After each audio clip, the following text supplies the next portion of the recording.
नमस्कार। पश्चिम बंगाल को लेकर चुनावी सर्वे ओपिनियन पोल के आंकड़े सामने आ चुके हैं और पश्चिम बंगाल में अगली सरकार किसकी बनने जा रही है, इसको लेकर नए और ताजा आंकड़े सामने आ चुके हैं। आखिर पश्चिम बंगाल में किसकी सत्ता में वापसी होने जा रही है, इसको लेकर चौंकाने वाले आंकड़े ओपिनियन पोल के सामने आ चुके हैं। तो पश्चिम बंगाल को लेकर बात की जाए तो सत्ता का संग्राम यहाँ पर शुरू हो चुका है और ताजा सर्वे के हिसाब से कई यहाँ पर जिलों में चौंकाने वाले आंकड़े सामने आ रहे हैं।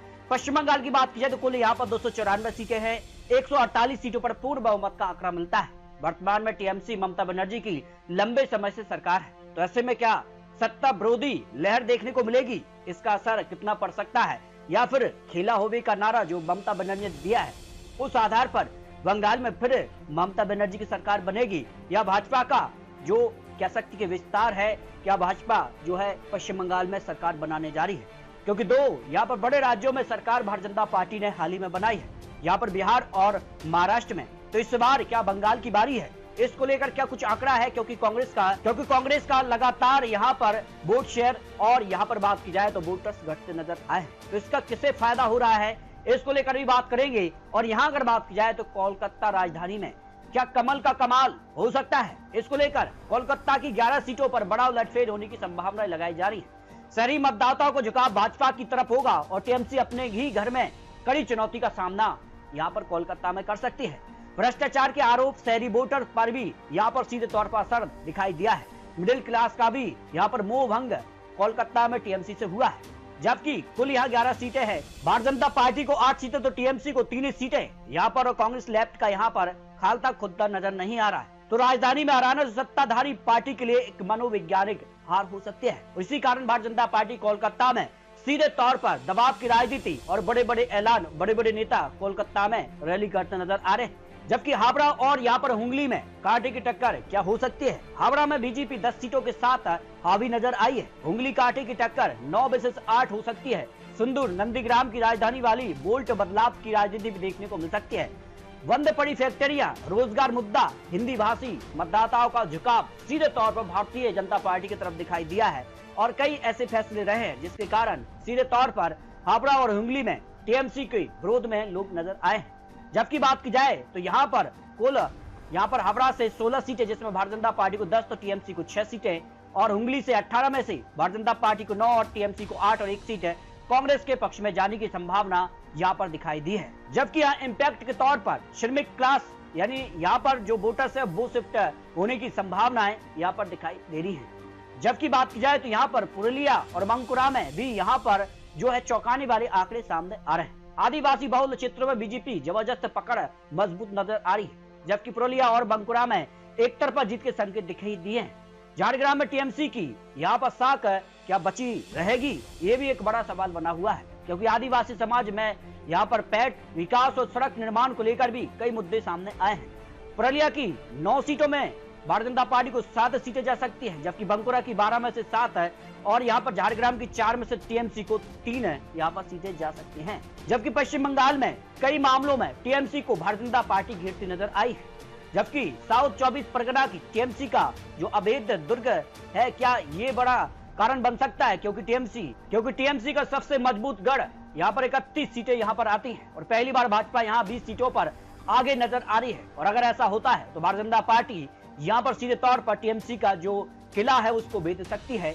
और यहाँ पर ग्रामीण बंगाल में भी सत्ता विरोधी लहर के संकेत दिखाई दिए हैं। तटीय क्षेत्रों में भी ध्रुवीकरण की राजनीति इस समय नजर आ रही है और केंद्रीय योजना का प्रभाव भी एक महत्वपूर्ण मुद्दा। कुल यहाँ 31 सीटें हैं, जिसमें भारतीय जनता पार्टी 20 सीटें अनुमान है और टीएमसी को 10 सीटें, कांग्रेस को 1 सीट की संभावना दिखाई दे रही है। यानी टीएमसी का जो अवैध दुर्ग है उस पर भारतीय जनता पार्टी यहाँ पर हावी नजर आ रही है।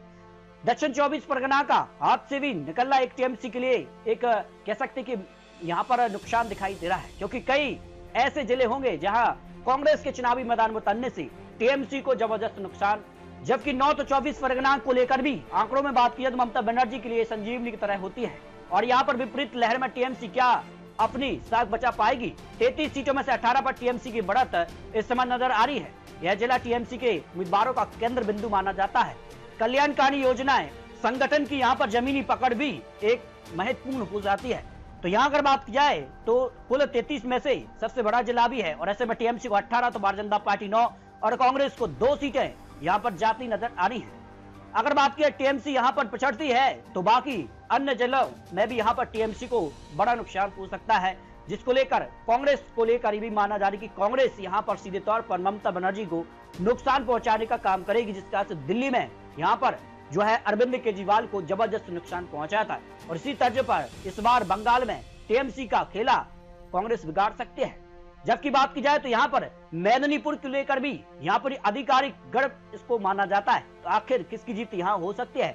पूर्व मेदिनीपुर में बीजेपी की आंधी 12 सीटों में हो सकती है। पश्चिम मेदिनीपुर में भी बीजेपी 9 सीटों पर यहाँ पर आगे हो सकती है। नंदीग्राम में भी भारतीय जनता पार्टी और टीएमसी में यहाँ पर कह सकते कड़ी टक्कर है। लेकिन बात की जाए तो यहाँ पर शुभेंदु अधिकारी फैक्ट है, यहाँ पर बात की जाए तो सीधे तौर पर बड़े नेता के तौर पर माने जा रहे हैं, क्योंकि भारतीय जनता पार्टी का नेतृत्व तो शुभेंदु अधिकारी करते नजर आ रहे हैं। हालांकि टीएमसी से अलग होकर भारतीय जनता पार्टी ज्वाइन करे, कोस्टल यहाँ पर सिक्योरिटी, करप्शन जैसे कई मुद्दे यहाँ पर शुभेंदु अधिकारी उठाते नजर आ रहे हैं।